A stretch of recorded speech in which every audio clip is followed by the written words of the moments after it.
इस पृथ्वी पर न जाने कितनी कहानियां और पहेलियां दफन हो चुकी है।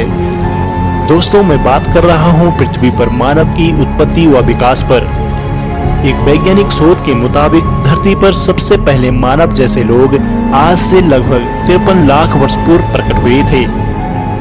धीरे धीरे कई प्रकार के मानव प्रजातियां इस धरती पर अस्तित्व में आई थी, लेकिन कुछ समय पश्चात वह विलुप्त भी हो गए थे। आज का मानव होमो सैपियंस लगभग 2 लाख वर्ष पूर्व इस धरती पर अस्तित्व में आए थे। मानव जीवन के इस लंबे विकास क्रम के दौर में मनुष्य पेड़ों और जड़ें खाकर अथवा शिकार करके अपना पेट पालता रहा।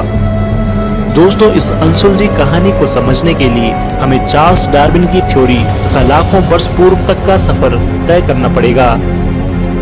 इससे पहले वीडियो में हमने आपके साथ आदि मानव कैसे गुफाओं में रहते थे तथा जंगली जानवरों से अपना कैसे बचाव किया करते थे आदि की जानकारी साझा की थी।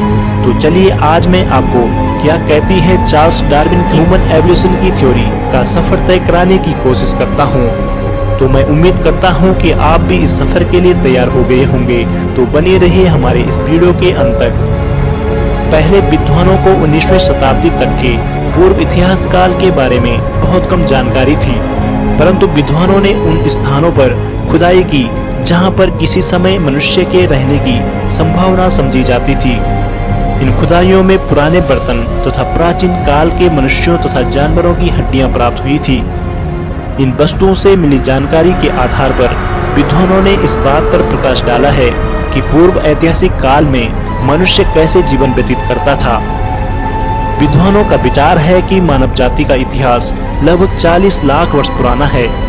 मानव की उत्पत्ति का संबंध जीव विज्ञान से है। विकास का क्रमबद्ध व्याख्या करने का श्रेय चार्ल्स डार्विन को जाता है। विकास के बारे में उनका सिद्धांत आधुनिक विचारधारा का आधार बना।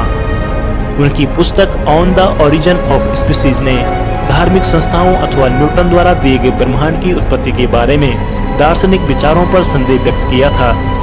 न्यूटन के निश्चित तथा स्थायी वर्गों के स्थान पर डार्विन ने जीवों के विकास के लिए परिवर्तन तथा संयोग के स्थिर सिद्धांत को प्रस्तुत किया था।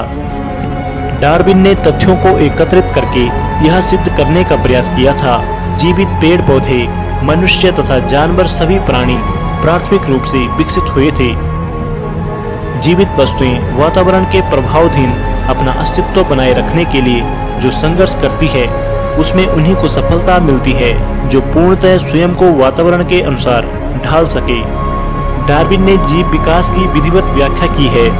उसके अनुसार मनुष्य विकास क्रिया का सबसे उत्तम प्रमाण है।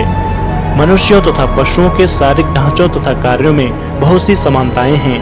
मनुष्य एक स्तनधारी तथा रीढ़ की हड्डी वाला जीव है।